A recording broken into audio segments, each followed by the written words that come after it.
What's up, guys? Blake Baker back again on the YouTube channel. I really appreciate you taking the time to watch this podcast. This is the first episode, and I'm super excited. We have Christine here. She's the owner of Mode 8 Yoga on Space Center, right there off of Genoa Red Bluff and Space Center in Pasadena. I guess that might be, is that technically Houston? Technically, yeah, but everyone associates it with Clear Lake. Yeah, pretty much. So let's just go into who are you, what you do, and just introduce yourself. Okay, yeah. So hi, I'm Christine Giana, and I run and own/operate Mode 8 Yoga and Fitness.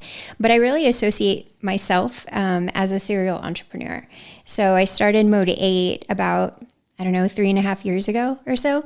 And since then, I've launched 2 other businesses too. So that's really exciting. What are the other 2 businesses? So Eka Towel, EKA Towel. It's I'm manufacturing it from Shanghai, and it should be literally in like 2 weeks. I'm so excited. So it's a towel? It's a towel, right? So there's nothing sexy about a towel, but with this towel, it's perfect for hot yoga, and it's also perfect for the workout people. You ever go to the gym and you're just like gross, but then you've got to get into your nice Tesla. You have to use the little paper napkin things. Exactly, and then you sit in your seats, and then you rush home, you take a shower, and then you're in your nice work attire, and you get back into the car, and it's still wet from your workout. Right. That's where the towel comes in. Okay. Yeah. Well, I might have to get one of those from you. Yeah, it's exciting. Then what was the other one? So the other one, I'm working on a property management group. Ooh, okay. Yeah. I know a little bit about that. Yeah, I know you do, and it got handed to me, so that's interesting too.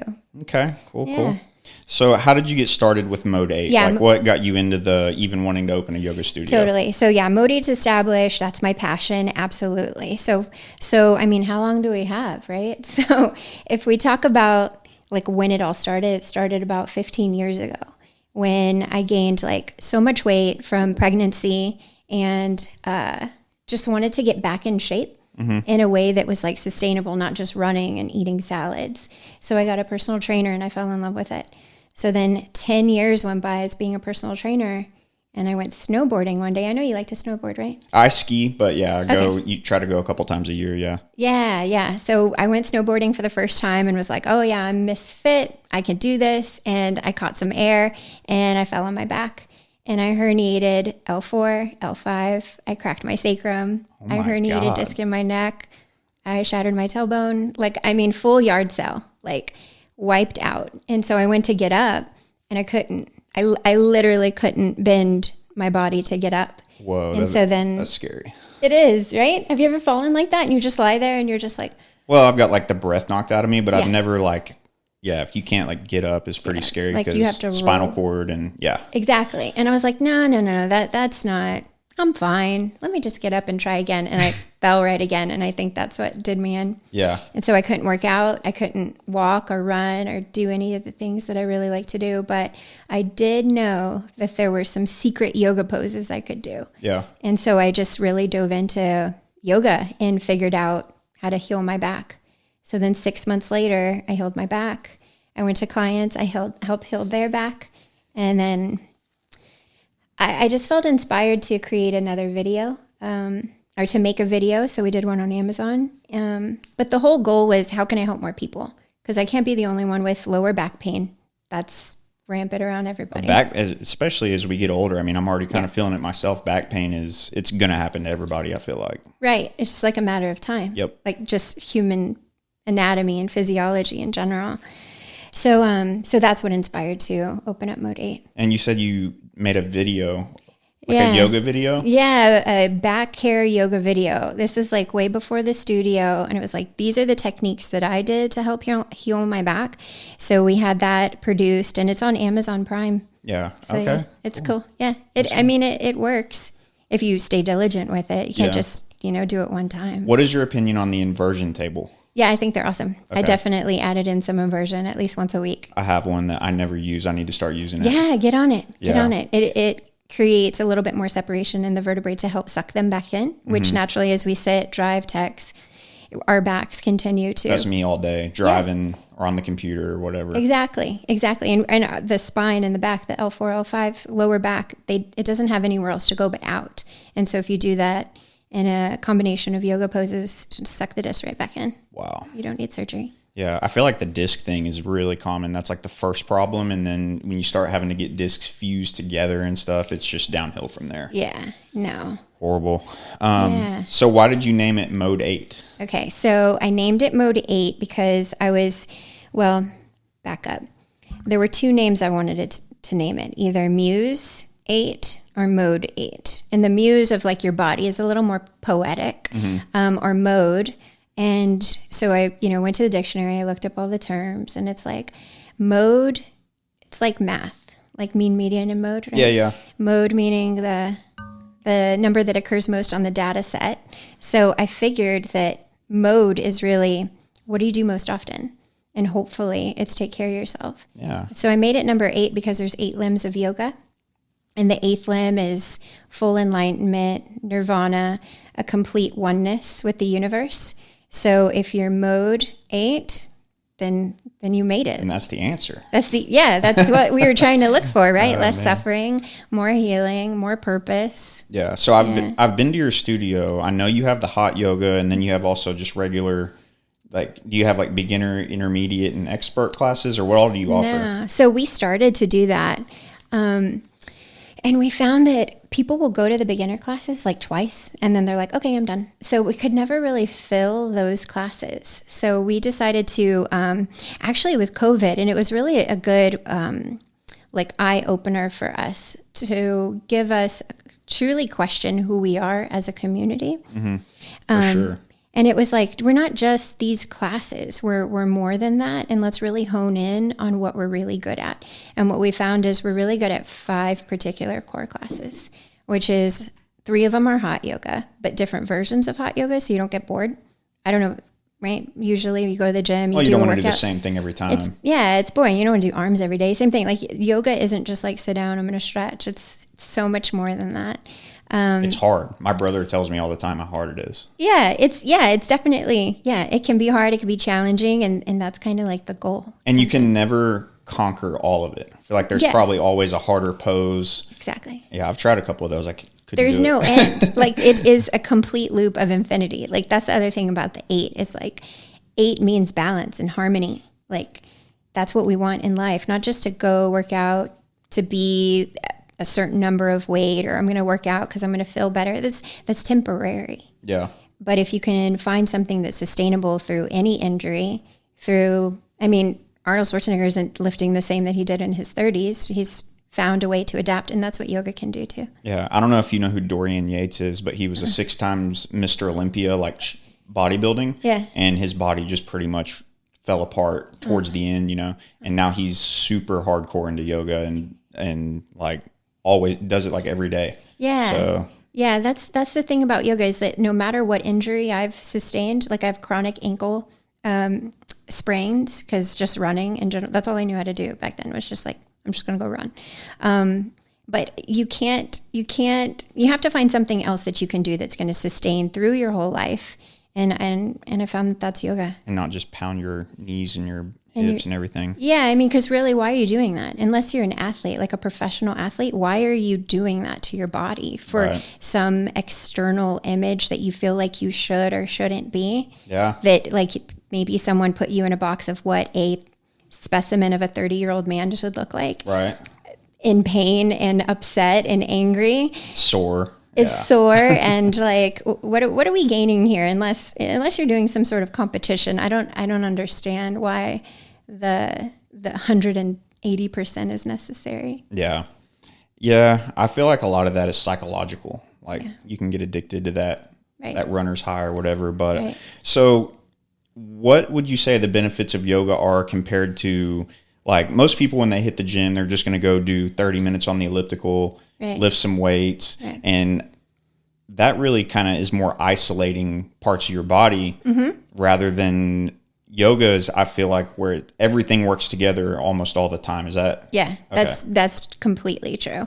And so I don't necessarily believe that yoga is like the answer. Everybody stop doing everything else. No. And I also don't believe that working out or CrossFit gyms is like the only thing that you should do. I think that you should find a balance to do both, or to constantly challenge your body in all the different ways that excite you.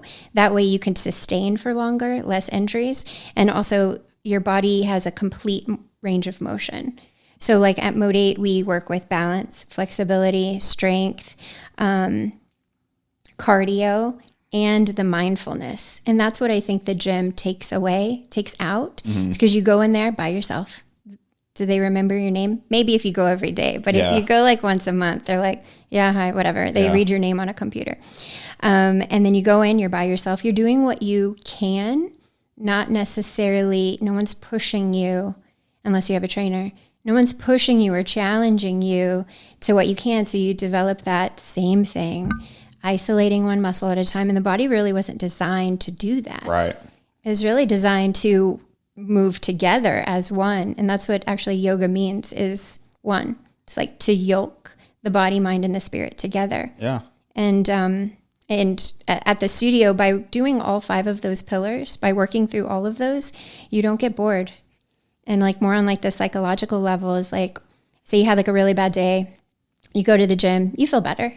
Say, for example, you had a really bad day and you come to yoga. You're not only going to feel better, but you're going to have the answers that were the problem in the first place when you walked in answered. Yeah. Because you're syncing your body, mind, and your soul together in one. Like you don't have a choice. So like the anger, the guilt, the depression, those get stored in the body and you don't have a choice. Like that's your energy. Yeah. That's the field, right? So maybe you're storing your anger, your guilt, or your resentment in your back or your shoulders. You get those knots in your back. Right. And today happened to be arm day. Well, you're just compounding it. Yeah. You actually made it worse. And those emotions need to be released. And in the yoga postures, you're strengthening them and you're finding flexibility at the same time. Yeah. And the emotions get to come out. And then they're used for what we're supposed to be used for, the energy. Yeah. For creation. Man, I feel like you get somebody really going through something, they'll just bust out in tears in the middle of a class. That's true. We've seen it. We've seen it. And they just bring their head down to the ground, and then afterwards it's like, thank you. Yeah. Wow. You know, like going to the gym, you just don't get that. Yeah. But I'm not saying one is better than the other. It's just how much growth within yourself do you want? Right. And once a week will help get you there. Yeah. But twice a week will definitely help you find the answers you're seeking. And, you know, the thing with like lifting weights and stuff is not anyone can just walk in the gym and start hammering out weights. Like, right. You can do yoga injured. Yeah. Like anybody could do yoga. Exactly. Yeah. Exactly. Yeah. Chronic ankle sprains, herniated disc, there was still some form of yoga that I could do. Whereas running, I had to completely stop. And I was like, before I started the studio or before I got into yoga, well, really the studio, because that's when I really got into yoga. I was like 15 pounds heavier than I am now with just solid muscle. Like the whole veins on your arms, right. And like you flex here and there's a vein on my bicep. Like I was so proud of that. But I couldn't do splits on both sides. I couldn't do any of those arm balance, fancy things. My range of motion was very limited. Yeah, it's definitely a different vibe in a gym where you have a bunch of people like, nowadays I just see like tripods everywhere and people like recording themselves. Yeah. I feel like yoga is the complete opposite vibe of that. So, right. Yeah, and at Mode 8, we don't have a bunch of mirrors everywhere. Yeah. In a traditional yoga studio, there's mirrors everywhere so you can see your alignment. But what I found from being a personal trainer for 10 years, freelancing, solely dealing with women mainly, when they look in the mirror, it's not always something kind. They don't always tell themselves something nice. Yeah. So we only have 2 mirrors in the room for the maybe 2-3 people that want to look at themselves. But everybody else, like, you've got to feel where your body is. And you're not distracted looking at yourself. Exactly. Distracted looking at yourself or the person in the front row judging yourself because you don't look like that person. Mm-hmm. Like, who cares? Yeah. Like, you get on the mat to be better than you were yesterday. Yeah. It doesn't matter about anything else. Man, that's cool. So what is your favorite part about owning the yoga studio and going there every day and doing your job? Yeah, so that's a really good question. I like that one. So it's super easy.